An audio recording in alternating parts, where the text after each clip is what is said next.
मित्रों नमस्कार। आज एक अत्यंत महत्वपूर्ण विषय के ऊपर चर्चा करने के लिए मैं आप सबों के सामने उपस्थित हुआ हूं।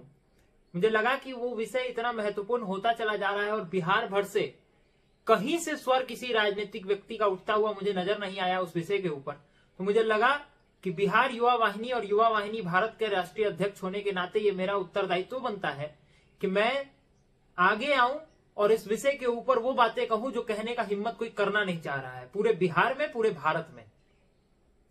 बिहार इंजीनियरिंग यूनिवर्सिटी के फर्स्ट सेमेस्टर का रिजल्ट कुछ दिनों पहले घोषित किया गया। सेकेंड सेमेस्टर के एग्जाम चल रहे थे और फर्स्ट सेमेस्टर का रिजल्ट आता है। बच्चे मेंटली प्रेशर में चले जाते हैं। फर्स्ट सेमेस्टर का रिजल्ट तो बहुत वाहियात आता है, लगभग 70 से 80% जैसा कि बताया जा रहा है बच्चों के द्वारा। बच्चों को फेल कर दिया जाता है, कई बच्चों को चारों सब्जेक्ट्स में फेल कर दिया जाता है, कई बच्चों को केमिस्ट्री और मैथमेटिक्स में 0 मार्क्स दे दिए जाते हैं और बच्चों का सेकेंड सेमेस्टर का एग्जाम उसी दौर में चल रहा होता है। उस वजह से क्या होता है कि अगले दिन बच्चे डिस्टर्ब हो जाते हैं और कई सारे बच्चे जिनका एग्जाम अच्छा नहीं जा पाता वो मेंटली एक ट्रॉमा में चले जाते हैं और वैसी स्थिति में जाने के बाद कोई उनके साथ जब खड़ा नहीं होता है तो वो स्थिति डिप्रेशन की चली जाती है। और जो दुखद खबर सुनने को मिलती है वो हमें ये सुनने को मिलती है कि लखीसराय इंजीनियरिंग कॉलेज में संजना नाम की हमारी एक बहन आत्महत्या कर लेती है। सवाल यहां आके खड़ा होता है, जिस बिहार ने शिक्षा की नींव रखी, विश्व को शिक्षा का मॉडल दिया, जिस बिहार ने विश्व को समझाया कि शिक्षा कहां से चलती है, कहां से शुरू होती है और कहां जाकर के उसका अंत होता है, उस बिहार में अगर शिक्षा के मार्ग पर चलने वाले विद्यार्थी ही आत्महत्या की दिशा में चले जाएं तो अपने आप में पूरा का पूरा एजुकेशन सिस्टम ही प्रश्न चिन्ह के दायरे में आ जाता है। कोई राजनीतिक व्यक्ति चाहे किसी पार्टी से आता हो, मैं यहां पार्टीगत राजनीति की बात नहीं करना चाहता, परंतु कोई राजनीतिक व्यक्ति चाहे वो किसी भी पार्टी का हो, किसी ने आपने सुना कि किसी ने भी इसके ऊपर कोई विचार व्यक्त किया हो, अपनी संवेदनाएं व्यक्त की हो? कोई बोलने को तैयार नहीं है, कोई चर्चा करने को तैयार नहीं है छात्रों के उस विषय पे जिसमें हजारों छात्र मेंटल डिप्रेशन की स्थिति में जा चुके हैं और उनकी बातें कोई सुनने के लिए ना कोई मंच है, ना कोई उनका ऑफिशियल रिप्रेजेंटेटिव है, ना कोई सुनना चाहता है कि वो क्या कहना चाहते हैं, ना कोई समझना चाहता है कि वो क्या कहना चाहते हैं। 70 से 80% बच्चों को फेल किया गया है और विशेष तौर पे जानने की जरूरत यह है कि बिहार इंजीनियरिंग यूनिवर्सिटी एक नई यूनिवर्सिटी है जिसका गठन इस लक्ष्य के साथ किया गया था कि बिहार में इंजीनियरिंग की पढ़ाई के स्तर को उठाया जाए। क्या इस तरह से पढ़ाई के स्तर को उठाया जाता है कि सारे बच्चों को फेल कर दिया जाए? और जो उसके बाद घटनाएं घटी वो एक एक करके ऐसी घटनाएं घटने लगी जो मौत का कुआं अपने आप खोदती चली गई बच्चों के लिए। दरभंगा से ऐसी खबरें सुनने को मिली कि वहां पे नोटिफिकेशन निकल चुका है यूनिवर्सिटी से कि अगर लगातार 2 सेमेस्टर में 5 सीजीपीए से कम मार्क्स आता है तो बच्चे को कॉलेज में रीएडमिशन लेना पड़ेगा और बच्चे को कॉलेज से निष्कासित कर दिया जाएगा। सबसे बड़ी बात यह है कि जिन बच्चों के ऊपर ऑलरेडी मेंटल ट्रॉमा इतना है कि वो रिजल्ट से पीछे जा चुके हैं, क्या उनके पास इतना समय भी है कि वो अपने सेकंड सेमेस्टर के एग्जाम के लिए थोड़ा और ज्यादा तैयारी करके अपने नंबर्स को बढ़ाने का प्रयत्न कर सके? आप फर्स्ट सेमेस्टर का एग्जाम होता है, उसके बाद आपके पास इतना बड़ा गैप था, आपने कॉपी चेक्स नहीं किया, रिजल्ट नहीं दिया और सीधे आप रिजल्ट उस दिन दे रहे हैं जिस दिन सेकंड सेमेस्टर का एग्जाम चल रहा है और बच्चे फेल हो जाएंगे तो फिर आप ही कहेंगे कि इनको साइडलाइन कर दिया जाए, हटा दिया जाए। सवाल यहां भी आगे खत्म नहीं होता है। सवाल तो सबसे बड़ा ये खत्म होता है कि जब बच्चे ये कह रहे हैं कि हमारी कॉपी गलत तरीके से चेक की गई है और हमें रीचेकिंग होनी चाहिए हमारी कॉपी, तो यूनिवर्सिटी के किसी नियम में ऐसा कोई प्रावधान ही नहीं है कि रीचेकिंग किया जा सके। यूनिवर्सिटी के नियमों में रीटोटलिंग का प्रावधान है परंतु रीचेकिंग का नहीं है, उसके लिए भी बच्चों को पैसे खर्चने की जरूरत है। तो बड़ा सवाल ये खड़ा हो जाता है कि क्या ये सही है? क्या इन चीजों को बदला नहीं जाना चाहिए? और मैं ये बात क्यों कह रहा हूं? क्योंकि मैं पूरी तरह से विश्वास करता हूं अपनी बिहार सरकार के ऊपर, क्योंकि हमारे बिहार इंजीनियरिंग यूनिवर्सिटी के जो चांसलर हैं वो हमारे माननीय मुख्यमंत्री श्री नीतीश कुमार जी हैं। और विश्वास करने का एक बहुत बड़ा कारण ये हो जाता है कि वो स्वयं इंजीनियरिंग बैकग्राउंड से आते हैं, वो चीजों को बहुत गहराई तक समझते हैं। उन्हें पता है कि इंजीनियरिंग के फर्स्ट सेमेस्टर में जब बच्चा 12th से आता है तो उसको कितने बड़े सिलेबस एक्सपेंशन का सामना करना पड़ता है और कई सारे कॉलेजेस और कई सारे कॉलेजेस में जैसा कि बच्चों ने बताया है कि परमानेंट फैकल्टीज ही उपलब्ध नहीं है, डिपार्टमेंट्स नए हैं जिनके सिलेबस पिछले 18 दिन पहले घोषित किए गए, 18 दिन पहले सिलेबस चेंज कर दिया गया और उन बच्चों का एग्जाम फिर नए सिलेबस के बेस पे ले लिया गया। तो सवाल ये उठ जाता है कि जिस राज्य के शिक्षा मंत्री खुद आकर के कहते हैं हमारे यहाँ योग्य शिक्षक उपलब्ध नहीं है, उस राज्य में अगर बच्चे फेल कर रहे हैं तो जिम्मेदारी किसकी है? ये सरकार को जवाब जरूर इसके ऊपर एक देना चाहिए, इसलिए देना चाहिए क्योंकि सवाल तो बड़ा है। अगर शिक्षकों की कमी की वजह से बच्चों को मार्क्स नहीं आ रहा है तो पूरी जिम्मेदारी केवल और केवल बच्चों के ऊपर नहीं डाली जा सकती है।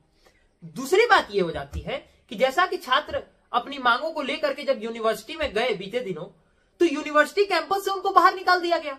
वाइस चांसलर उनकी बातों को सुनने के लिए तैयार नहीं है, वाइस चांसलर उनसे मिलने को तैयार नहीं है। तो फिर वाइस चांसलर हैं क्यों? वाइस चांसलर का आखिर दायित्व क्या है? क्या उन बच्चों की बातों को सुनना उनका दायित्व नहीं है क्या? बड़ा प्रश्न यहां खड़ा हो जाता है। तीसरा प्रश्न एक और आकर के खड़ा हो जाता है, चूंकि ये नई यूनिवर्सिटी है, इसमें कोई छात्र संघ नहीं है, यानी स्टूडेंट यूनियन नहीं है। अब स्टूडेंट यूनियन नहीं है तो स्टूडेंट्स का कोई ऑफिशियल रिप्रेजेंटेटिव नहीं है जो जाकर के सरकार से डायरेक्ट बात कर सके। तो क्या सरकार को यह जरूरी नहीं था कि बिहार इंजीनियरिंग यूनिवर्सिटी के आश्रय एक स्टूडेंट यूनियन और उसके यूनियन के चुनाव करा करके एक पूरे लोकतांत्रिक तरीके से इस यूनिवर्सिटी का कार्यपालन किया जाना चाहिए था? सवाल इसके बाद भी है, जब यूनिवर्सिटी में कोई सवाल या निशान उठाने की व्यवस्था नहीं है, बातचीत का कोई मार्ग खुला नहीं है, तो क्यों नहीं जब सीएम ही खुद इसके चांसलर हैं तो सीएम ऑफिस के अंतर्गत ही एक ग्रीवियंस सेल क्रिएट कर दिया जाता जिसपे बच्चे अपने समस्याओं को रखते और उसका समाधान सीधे मुख्यमंत्री कार्यालय के निगरानी में किया जाता। परंतु वो भी नहीं किया जा रहा है। यानी समस्याओं को सुनने का टू वे कम्युनिकेशन का कोई सिस्टम एस्टेब्लिश नहीं हो रहा है और इसीलिए सरकार और बच्चों के बीच में कम्युनिकेशन गैप की स्थिति क्रिएट हुई है। तो ये बात कौन कहेगा? ये बात सुनेगा कौन? क्या घर के अभिभावक होने के नाते सरकार की यह जिम्मेदारी नहीं है कि बच्चों की बातों को सीरियसली सुना जाए? क्या बच्चों को उस स्थिति में ले जाकर के फेंक देना सही है जहां पे उनके सामने उज्जवल भविष्य के सारे रास्ते बंद हो चुके हैं और केवल अंधकार में भविष्य उनको नजर आ रहा हो? क्या बच्चों का साथ सरकार भी छोड़ देगी तो उनका साथ देगा कौन? इन सारे प्रश्नों का जवाब आखिर देगा कौन? और मैं तो बच्चों से भी प्रश्न करना चाहता हूं, और यह प्रश्न पूरे बिहार के लिए है कि आप जरा इस बात के ऊपर बहुत गौर से विचार करिएगा। आज जब आपको जरूरत पड़ रही है छात्रों से संबंधित एक समस्या की, तो ना आपके जाति के आधार पर वोट दिए गए कोई नेता आकर के आपके साथ खड़ा हो रहा है, ना वो नेता आपके साथ आकर के खड़ा हो रहा है जिसके लिए आप झंडा उठा करके और जिंदाबाद और मुर्दाबाद के नारे लगाया करते थे, लेकिन कोई पूछने को तैयार नहीं है कि अगर कोई सुसाइड अटेम्प्ट कर रहा है तो वो बच्चा कौन सी जाति से आता है। कोई पूछने को तैयार नहीं है कि अगर बच्चों को फेल कर दिया गया है तो कौन सी जाति के बच्चे को फेल किया गया है और कौन सी जाति के बच्चे को पास किया गया है। क्योंकि जब समस्याएं एक समाज के अंतर्गत और एक सिस्टम के अंतर्गत क्रिएट होती है ना, तो वो जाति के आधार पर नहीं होती है। सिस्टम में जब समस्याएं क्रिएट होती है तो वो विचारों के आधार पर होती है, वो क्रिएट होती है तो मैनेजमेंट फेलियर की वजह से होती है।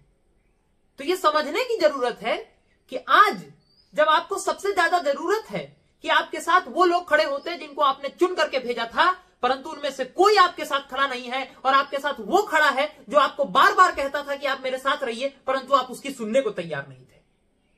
और इसीलिए एक बात अंत में कहूंगा, इन सारे मांगों को मैं स्टोरी के रूप में आज टैग करके पोस्ट कर रहा हूं। बच्चे पहले ही यूनिवर्सिटी को भेज चुके हैं और हर ऑफिस में भेज चुके हैं।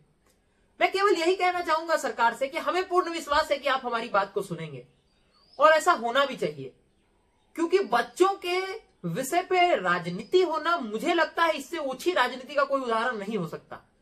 और श्रद्धेय अटल बिहारी वाजपेयी जी भी कहा करते थे कि ऐसी राजनीति को हमें चिमटे से भी छू करके स्वीकार नहीं करना चाहिए।